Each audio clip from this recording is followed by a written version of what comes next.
इमान्दार, मेहनती र देशभक्तहरूलाई सम्मान गर्दै व्यथिति, भ्रष्टाचार अनि अन्याय विरुद्ध हाम्रो निगरानी। यो हो टेलिभिजनको समय चक्रमा तपाईँलाई हार्दिक स्वागत छ दर्शकवृन्द। म विक्रम श्रेष्ठ।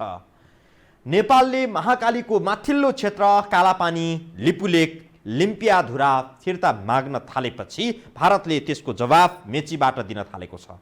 हामीले हाम्रो भूमिमा दाबी गर्दा भारतले जवाफ सीमा नाकामा देखाउन थाल्छ। नेपाललाई थप धराशायी बनाउन, नेपालको घाँटी नै समाउन भारतले विभिन्न उपकरणहरू प्रयोग गर्छ। भारतले त्यस्तो उपकरण प्रयोग गर्न थालिसकेको छ। नेपालबाट निर्यात हुने पाम आयल, चिया र अलैँचीमा भारतले अवरोध गर्न थालिसकेको छ। दर्शकवृन्द, भारत चाहन्छ नेपाल अरू कङ्गाल बनोस् र आफ्नो अनुचित स्वार्थ पुरा गर्न पाइयोस्। नेपालले आफ्नो अतिक्रमित भूमिबाट हट्न भारतलाई भन्न थालेपछि भारतले आफ्नो असली व्यवहार देखाउन सुरु गरिसकेको छ। नेपालको अर्थतन्त्र ध्वस्त पार्न भारतले नेपालबाट निकासी हुने वस्तुहरूमा अघोषित प्रतिबन्ध लगाउने नीति क्रमशः लागू गरिरहेको छ। नेपालबाट भारत निकासी हुने पाम आयलमा फेरि अवरोध हुन थालेको छ। बिना कारण नेपालले पाम आयलमा भइरहेको निकासीमा रोक लगाएको छ। आफ्नो देशका उत्पादनले नेपाली बजार ओगट्ने, नेपाली पैसा सोहोरेर आफ्नो देश लैजाने, तर नेपालबाट चाहिँ सिनको बराबरको सामान पनि भित्रिन नदिने गरी भारतले कदम चालेको छ। नेपालले कालापानी क्षेत्र आफ्नो हो भनेर नक्सा प्रकाशित गरेपछि भारत रिसाउँदै आएको छ। नेपाली जमिन नेपालले माग्दा भारत रिसले चुर भएको छ। नेपालमा रहेका उसका एजेन्टहरू परिचालन गरेर नेपालको राजनीतिक बिथोल्ने प्रयास पनि आगामी दिनमा हुने निश्चित नै देखिएको छ। तर त्योभन्दा अगाडि पहिले नै धराशायी भइसकेको नेपालको अर्थतन्त्रमा थप प्रहार गरेर नेपाललाई घुँडा टिकाउने कदमहरू भारतले चालिसकेको छ। भारतले अहिले प्रशोधित पाम आयलको निकासीमा अवरोध गरिरहेको छ। यो मात्रै होइन, पाम आयलपछि दोस्रो नम्बरमा पर्ने अर्थात् धेरै निकासी हुने चिया, कफी र अलैँचीमा समेत भारतले अवरोध गर्न थालिसकेको छ। आफ्नो देशका सडे गलेका वस्तु समेत नेपाली बजारमा निर्बाध बेच्ने अनुमति पाएको भारत अब नेपाली वस्तुहरूमा प्रतिबन्ध लगाएर नेपाली शासकलाई आफ्नो हित अनुकूल प्रयोग गर्न नेपालको घाँटी कस्दै गइरहेको छ। अहिले त वार्ता भएको सरकारले त्यतिकै गरेर तपाईँको त्यहाँ जबरजस्ती पठाउन सक्ने कुरो भएन होइन। र अब पाम आयल चाहिँ हामी एक्सपोर्ट गर्दैनौँ भनेर भन्न पनि भएन। किन भन्दाखेरि चाहिँ संसारमा कुन चाहिँ मुलुक छ जसले आफ्नो कच्चा पदार्थ प्रयोग गरेर सम्पूर्ण रूपमा आफैले बनाएर निर्यात गर्छ र जुनसुकै देशमा पनि बनेको सामानको केही न केही हिस्सा अरू देशबाट आयात गरी आउँछ। त्यही भएर यो ग्लोबल सप्लाई चेन, चिनको उद्योग बन्द हुँदाखेरि युरोप अमेरिकाका उद्योगहरू पनि सङ्कटमा पऱ्यो भन्ने छ होइन। त्यही भएर संसार चाहिँ अहिले आपूर्ति श्रृङ्खलाको हिसाबले गाँसिएको छ। तर भारतीयले पनि के बुझेका छन् भने उनीहरूका देशमा उत्पादन हुने पाम तेल अथवा उनीहरूले कुनै देशबाट आयात गर्ने पाम तेलको पनि कच्चा पदार्थको स्रोत त अरू नै मुलुक हुन्छ। स्वाभाविक रूपमा जसरी भारतले कच्चा पदार्थको रूपमा मलेसियाबाट लिएर आउँछ, नेपालले पनि त्यहीबाट लिएर आउँछ। यहाँ ल्याएर हामीले 30% मूल्यवृद्धि गरेर भारतमा एक्सपोर्ट गर्न खोज्यौँ भने त नेपाल र भारत बिचको कानुन भनेको के हो? व्यापार सन्धि हो। त्यो त कानुन हो नि। त्यो कानुन त भारतले पनि मान्नु पऱ्यो, नेपालले पनि मान्नु पऱ्यो। त्यसरी चाहिँ अब अनावश्यकमा रोकिएको छ भने नेपाल सरकारले भारत सरकारसँग आवाज उठाउनुपर्छ। भारतसँग भारतकै भूमि मागेको नेपालले पक्कै होइन। नेपालले नेपालको भूमि माग्दा समेत भारत अहिले चिडिएको छ। भारत चाहन्छ कि नेपालले आफ्नो भूमि मिचिँदा पनि नबोलोस्। नेपाली भूमिमा भारतीय नङ्ग्रा गाडिँदा पनि नेपालले दुख्यो नभनोस्। नेपाली भूमि समेटेर भारतले नक्सा जारी गर्दा पनि नेपालले मौनता साधिरहोस् र नेपालकै भूमिबाट भारतले सडक खन्दा पनि नेपालले देखेको नदेखे झैँ गरिरहोस् र भारतीय दादागिरी चुपचाप सहिरहोस्। ममता बनर्जी चाहिँ साह्रै जिद्दी रहेछन्, कसैले भनेर नटेर्ने। त्यसले गर्दाखेरि त्यो अब त्यहाँ सल्लाह दिने पनि कसैले सल्लाह दिएको छन् होइन। त्यसले गर्दा रोकिएको छ। अब आशा गरौँ खुल्न चाहिँ खुल्छ। अब केही दिन धेरै समय त त्यसै बन्द भएर त साध्य नहोला होइन।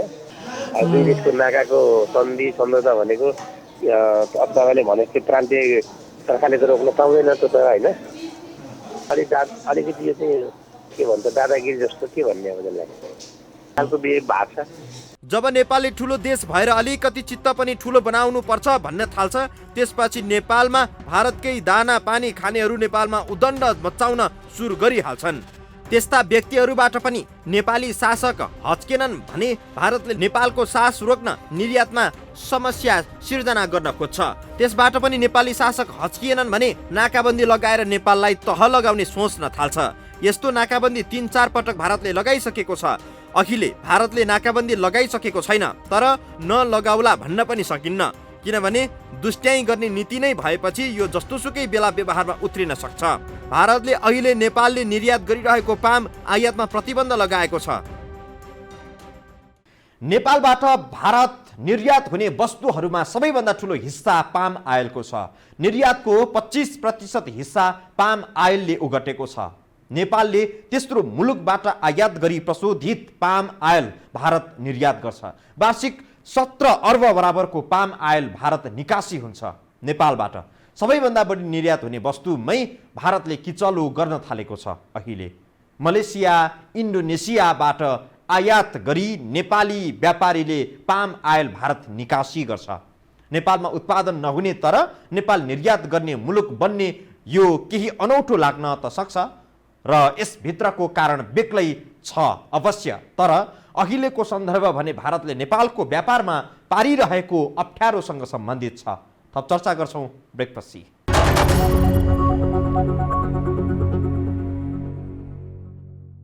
नाकाबन्दी आफू लगाउने, बहाना मधेसवादी दलका कारण समस्या भनिदिने, नेपाली उत्पादनमा रोक आफू लगाउने, दोष पश्चिम बङ्गाल सरकार भनिदिने भारतको शैली रहेछ। औपचारिक रूपमा नेपाली वस्तु निर्यातमा रोक लगाउँदा समझदारी उल्लङ्घन गरेको आरोप लाग्ने, यही भएर भारत चलाखीपूर्वक नेपाललाई अप्ठ्यारो पार्ने उपाय रच्ने गर्छ सधैँ। अहिले भइरहेको पनि त्यही हो दर्शकवृन्द।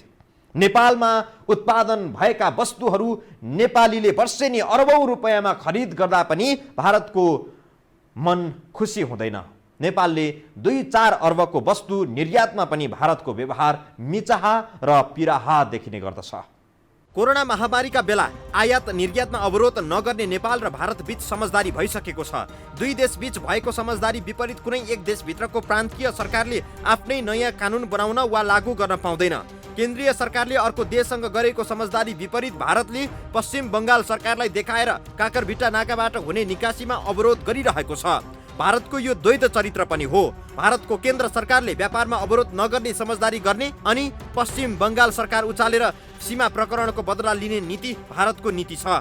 यही भएर अहिले भारतले पूर्वको काकरभिट्टा नाकाबाट हुने निर्यात ठप्प पारेको छ। चाडा कुरा चाहिँ के हो भने एउटा त निकासी ठप्पै भइहाल्यो होइन, आउने मात्रै आयात भएर निर्यात ठप्प भयो। एउटा हाम्रा चिया अलैँचीहरू प्रशस्त चिया जाने भनेको खास गरी काकरभिट्टाबाट हो होइन, नजिक सिलगढी जाने निर्यात ठप्प भयो एउटा। पश्चिम बङ्गालबाट नेपालतिर प्रवेश गर्ने मालवाहकलाई प्रवेश गर्न दिने तर फर्किन नदिने दादागिरी भारतले देखाइरहेको छ। तर यसबारे नेपालमा खास चर्चा भइरहेको छैन। नेपालमा उद्योगी व्यापारीहरू अहिले सरकारबाट राहत लिन जोडबल गरिरहेका छन्, तर यस्तो गम्भीर विषयमा खास चासो देखिएको छैन। काकरभिट्टा भन्सार कार्यालयका प्रमुख ध्रुवराज विश्वकर्माले त भारतीय दादागिरीले नेपालको निकासी ध्वस्त हुँदै गएको भन्दै आक्रोश पोखेका छन्। भन्सार प्रमुख विश्वकर्माले यो टेलिभिजनसँग कुरा गर्दै भारतको पछिल्लो दादागिरीले नेपाल 4 प्रकारले पीडित भएको औल्याएका छन्। बन्द गर्दा पनि केन्द्रीय सरकारलाई पनि जानकारी छैन, कसैलाई छैन। अनि बल्ल बल्ल बल्ल केन्द्रीय सरकारमा एमएसीले केन्द्रीय सरकारलाई भन्न लाएर पत्र लेखेर बल्ल स्टेट गभर्मेन्टले पत्र लेखेको पनि 1 हप्ता अगाडि खोलिदिएको भनेपछि अब पश्चिम बङ्गालले अहिले जे मन लाग्यो त्यही गरिरहेछ। यताबाट जाने गाडी कुनै पनि फर्किने गाडी उताबाट सामलेर आउँदा त्यो गाडी फर्केर विराटनगर भएर निस्किनु पर्ने हेर्नु न, त्यहाँ जान नपाउने। अनि हाम्रो निकासीको गाडी जाने कुरै भएन, त्यही पनि जान पाउँदैन, सबै छप्प भएको छ। पहिलो कुरा त यो बेला नेपालबाट भारत र बङ्गलादेशमा अलैँची, चिया, अदुवा, जडीबुटी ठुलो परिणाममा निर्यात हुन्थ्यो। त्यसमा भारतले अवरोध गरेर आफू नेपालको शत्रु मुलुक हो भन्ने प्रमाणित गर्न खोजेको छ। दोस्रो, पूर्वी नेपालमा चाहिने पेट्रोलियम पदार्थ सिलगढीबाट झापाको 4 आली डिपोमा आयात हुन्थ्यो। त्यो आयातमा रोक लाग्दा पूर्वी नेपालले अमरेगञ्जदेखि ओसारिएको पेट्रोलियम प्रयोग गर्नु परिरहेको छ, जसको ढुवानी लागत चर्को छ। सिलगढीबाट आउने हाम्रो फ्युल थियो, त्यो चाहिँ नेपाली ट्याङ्करले भरेर ल्याउँछ। 4 आलीमा आयल निगमको डिपो छ, त्यो नेपाली ट्याङ्कर जानै पाएन भनेपछि फ्युल ल्याउन पाएन। फ्युल ल्याउन नपाएपछि अमरेगञ्जबाट बोक्छ, त्यसले गर्दाखेरि त्यहाँ कस्ट बढ्यो कतै। फ्युल त गाडी नै बन्द भयो दोस्रो होइन। हजुर। तेस्रो भनेको नेपाललाई भारतले बङ्गलादेशसँग व्यापार गर्न फुलबारी नाका दिएको थियो। त्यो पनि महाकाली सन्धि गर्दा महाकाली नदी नेताहरूले भारतलाई बेचिदिँदा भारतले फुलबारी नाका प्रयोग गर्न दिएको थियो। बङ्गलादेशसम्म पुग्नका लागि नेपाललाई भारतले काकरभिट्टा नाकाबाट मात्रै जान दिन्छ, अरू नाकाबाट प्रवेश गरेर फुलबारी नाका पुग्न दिँदैन। अहिले भारतले यही काकरभिट्टा पानी ट्याङ्की नाका ठप्प पारेर बङ्गलादेशसँगको व्यापार बन्द गरिदिएको छ। अर्थात् महाकाली नदी दिँदा पनि भारत नेपालसँग खुसी भएन। महाकाली खर्लप्प निल्न पाउँदा पनि हामीले मित्र भनिएको देश अझै नेपालसँग खुसी छैन। त्यसो चाहिँ के हो भन्दाखेरि हाम्रो बङ्गलादेशको ट्रेड भनेको चाहिँ काकरभिट्टाबाट मात्रै गर्छ, नेपालबाट अन्तर हुँदैन। बेसी भन्सारबाट मात्रै बङ्गलादेशको ट्रेडको लागि चाहिँ यहाँबाट नेपाली गाडी जाने गर्छ फुलबारी नाका होइन। त्यो अब इन्डिया जान नपाएपछि चाहिँ त्यो अरू नाकाबाट पनि जान पाइँदैन फेरि बङ्गलादेश चाहिँ। अरू नाकाबाट जान पाइँदैन, खालि त्यो रुट भनेको काकरभिट्टा पानी ट्याङ्की एउटा मात्रै हो। त्यस कारणले बङ्गलादेशको ट्रेड चाहिँ हाम्रो 100% ठप्प भयो। काकरभिट्टा नाका ठप्प हुँदा अहिले उताबाट नेपाल प्रवेश गरेका मालवाहक सवारी साधन सोही नाका भएर फर्किन पाउँदैनन्। अन्य नाका भएर भारत फर्किनु पर्दा ती मालवाहक साधनले 20,000 रुपैयाँ बढी ढुवानी भाडा माग्ने गर्दछन्, जसका कारण पूर्वी नेपालका व्यापारी व्यवसायीहरू मारमा परेका छन्। अब जुन गाडी इन्डियाबाट आउँछ त्यहाँ निस्किन नपाएपछि त्यो विराट निस्किनु पर्ने भएपछि उसले आउँदैखेरि चाहिँ एउटा कन्टेनरमा मोटामोटी 20,000 रुपियाँ भाडा चाहिँ थपेको छ। 20,000 थपेपछि त्यो अल्टिमेटली अब कस्ट बढ्यो नै होइन। यो प्रत्यक्ष चारा देखिएको छ। अब यसको लागि मैले सबैलाई जानकारी गराएको छु है। अब ठुलो राष्ट्र रहेछ, हामीले भनेको नसुन्ने यस्तै त हो नि। तीनतिरबाट हामी भारतबाट घेरिएका छौँ। नेपालका नेताहरूले नेपालको नदीनाला समेत भारतलाई सुम्पिएका छन्। व्यापार जति खर्लप्पै भारतको कब्जामा छ। नेपालको रोजगारीमा पनि भारतीयकै कब्जा छ। यति गर्दा पनि हामीले मित्र मानेको भारत हामीसँग खुसी छैन। आफूभन्दा 20 गुणा सानो छिमेकी मुलुकको भूमिमै पनि दारा नङ्ग्रा गाड्न छाडेको छैन। भारतबाट नेपाली भूमि अतिक्रमित भयो भन्न पनि नपाइने स्थिति छ। भन्यो भने भारतको दुष्टता नाकामा देखा पर्न थाल्छ। कुनै समय मधेसको आन्दोलनका कारण नाकामा असहज परिस्थिति आएको भनेर नाकाबन्दी गर्यो। अहिले कोरोनाका कारण पश्चिम बङ्गाल सरकारले केन्द्रको आदेश मानेन भन्ने नौटङ्की देखाइरहेको छ। अन्तर्राष्ट्रिय व्यापारको मामिला केन्द्र सरकारले हेर्ने सबैजसो मुलुकमा अभ्यास हुन्छ। केन्द्र सरकारले आयात निर्यातमा अवरोध गर्दिन भन्ने अनि प्रान्तीय सरकारले लकडाउन र कोरोना महामारीलाई देखाएर नेपाली उत्पादन रोक्ने हरकत भइरहेको छ। यहाँ कोरोनाको डर के दुनियाँमा कसैलाई नलाग्ने पश्चिम बङ्गालको सरकारलाई नै लागेको हो र? कोरोना र लकडाउन त एक बहाना मात्रै हो, खासमा नेपाललाई दुःख दिने भारतीय चाहना हो। थप प्रसङ्गसहित आउँछौँ ब्रेकपछि।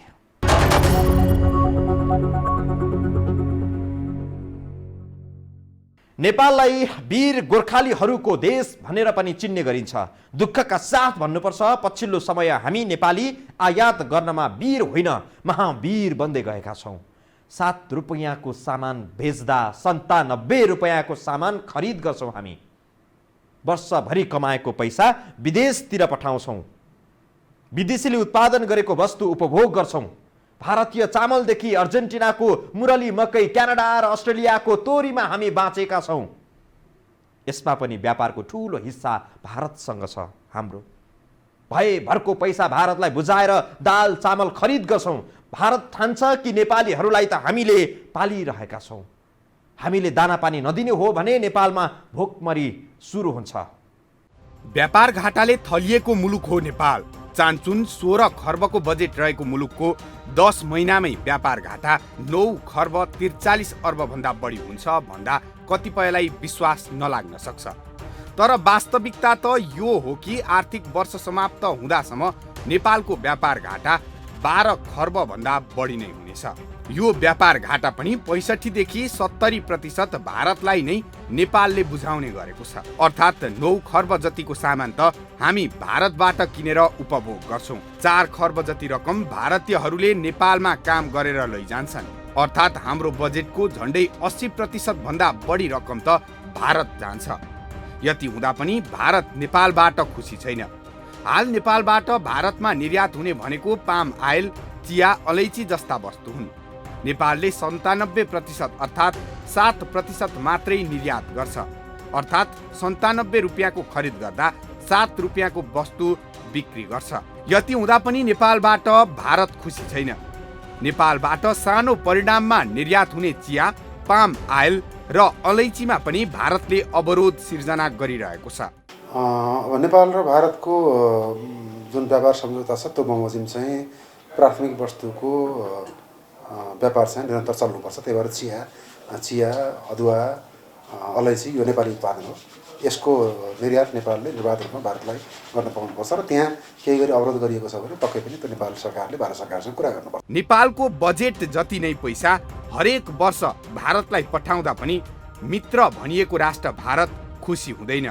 पूर्वी नेपालमा चिया, अलैँची, जडीबुटी, अदुवा आदिको उत्पादन बढी हुन्छ। पूर्वी नाकाबाट नै यी वस्तुहरू भारत निकासी हुन्छन्। तर यति कम परिणाममा भारत निकासी हुने वस्तुमा पनि भारतले पश्चिम बङ्गाल सरकारलाई प्रयोग गरेर निकासीमा अवरोध गरेर नेपाललाई दुःख दिइरहेको छ। एउटा नाकामा अरू नै कारणले कर्मचारी त्यहाँ बस्न सकेका कारणले चिया नभएको अर्को नाकाबाट मजासँग गइरहेछ भन्ने कुरा त्यो छ। त्यही भएर त्यो पक्ष चाहिँ अलग पक्ष हो। पाम आयलको सन्दर्भमा नेपालको उत्पादनले मूल्यवृद्धिको शर्त पुरा नगरेको भए त स्वाभाविक रूपमा भारत सरकारले कतिपय अवस्था आपत्ति जनाउँछ। अब मैले बुझेअनुसार चाहिँ मूल्यवृद्धिको शर्त किनभने पाम आयल त हाम्रो आन्तरिक उत्पादन हो, बाहिरबाट ल्याउने हो। बाहिरबाट ल्याइसकेपछि नेपाल र भारतको व्यापार सम्झौतामा 30% मूल्यवृद्धि चाहिँ नेपालमा हुनुपर्छ। भारतबाटै कच्चा पदार्थ ल्याएको भए 10% पनि हुन्थ्यो होला। 30% हुनुपर्ने भएको हुनाले त्यो कुरा नभएको सन्दर्भमा अवरोध त पक्कै गर्छ। तर अहिले चाहिँ त्यो कारणले होइन, अरू नै कारणले हो जसको निमित्त नेपाल सरकारले भारत सरकारसँग किन रोकिएको हो, यो रोक्न नहुने कुरा रोकियो। नेपाल भारत बीचको व्यापार सन्धिको बर्खिलाफ त्यो सन्धिले दिएको अधिकार प्रयोग गरेर नेपालले निर्यात गरेको कुरा चाहिँ रोक्न हुँदैन भनेर त्यो कुरा उठाउनुपर्छ। नेपालबाट भारत निकासी हुने चिया कफीमा अवरोध आएपछि राष्ट्रिय चिया तथा कफी विकास बोर्डले वाणिज्य तथा आपूर्ति मन्त्रालयलाई अवरोध हटाइदिन पत्रचार गरेको छ। आपूर्ति मन्त्रालयले परराष्ट्र मन्त्रालय र परराष्ट्रले भारतसँग कुराकानी अघि बढाएको छ। नेपालले यो भारतको नीतिगत कार्य नभएर पश्चिम बङ्गाल सरकारको लकडाउन कडा बनाउँदा अवरोध भएको जवाब दिएको छ। नाकाबाट अहिले नाकालाई चाहिँ बिचमा पश्चिम बङ्गाल सरकारले रोकिदियो होइन। रोक्यो चाहिँ यो कहिले रोक्यो भने हजुरको 24 र 26 गतिबाट रोक्यो। पुरै ठप्प भयो, आउजाउ बन्द गरिदियो। अनि त्यो वैशाख 26 गते गरसम्म 24-26 देखि वैशाख 26सम्म रोक्यो। अनि वैशाख 27 गते खोल्यो होइन। खोलिदिएपछि आउने एक दिन वान वे मात्रै खोलिदियो क्या, उता गाडी आउन पाउने होइन, फर्किन नपाउने। गाडी आउन पाउने, फर्किन नपाउने, खाली गाडी पनि फर्किन नपाउने भनेपछि त्यहाँबाट निकासी हुने सबै सामान चाहिँ अहिले ठप्पै भएको छ, निकासी सबै। केन्द्र सरकारले दिएको निर्देशन विपरीत अन्तर्राष्ट्रिय व्यापारमा अवरोध गर्ने अधिकार प्रान्तीय सरकारलाई हुँदैन। यस्तो अधिकार भारतमा पनि दिइएको छैन। नाकाबन्दीका बेला वीरगञ्जमा भएका सामान्य प्रदर्शनलाई देखाएर भारतले नेपाल भारतका सबै नाका ठप्प पारेको थियो। त्यो बेला पशुपति नगरदेखि दार्चुलासम्मका नाकामा भारतको निर्देशनले काम गरेको थियो। अर्थात् केन्द्र सरकारले नाकाबन्दी गर्नु भन्ने निर्देशन सबैतिर पालना भएको थियो।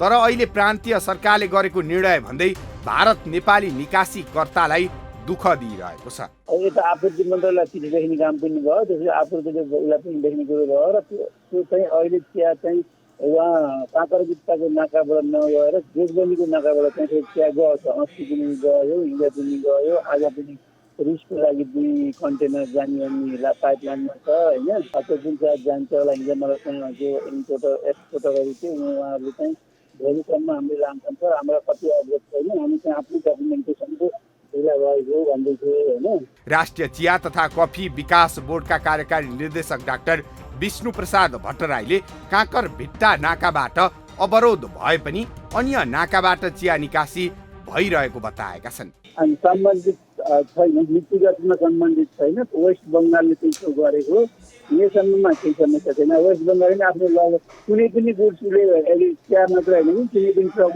गराउनु दिएको थिएन होइन। त्यहाँ त्यो गइसकेपछि हाम्रो यताबाट फेरि जोगबन्दीबाट फेरि गइरहेछन्। काँकरभिट्टा नाकाबाट निर्यात हुने वस्तु विराटनगर जोगमुनी नाका पुर्याउनु पर्दा 100 किलोमिटर भन्दा बढी दूरी पार गर्नुपर्छ। वीरगञ्ज रक्सोल पुर्याउनु पर्दा झन्डै 390 किलोमिटर पर पुग्नुपर्छ। नेपाली उत्पादन भारतीय बजारमा पुग्दा ढुवानी खर्च नै बढी भयो भने प्रतिस्पर्धात्मक क्षमता पनि कम हुने र भारतीय बजारमा बिक्री नहुने समस्या पनि हुन्छ। भारतको पछिल्लो व्यवहार हेर्दा लाग्छ भारत यो नियत बस्नै गरिरहेको छ। आफ्नो उत्पादन निर्वात बेच्ने, थोरै आयातमा पनि अनेक बखेडा झिक्ने काम भारतले पटक पटक गरेको छ। भारतको यो पुरानै शैली र रवैया हो। भारत आफ्नो निम्न कोटीको शैली फेर्नेवाला पनि छैन। शैली, व्यवहार र काम गर्ने तौर तरिका फेरिनु आवश्यक छ, हामी यो ठान्छौँ। भारतबाट आयात हुने वस्तुहरू नेपालमै उत्पादन हुने हो भने भारत आफै थानको लाग्न सक्छ। समय चक्रको आजको प्रस्तुति सकियो। दर्शकवृन्द, बिदा दिनुहोस्। नमस्कार।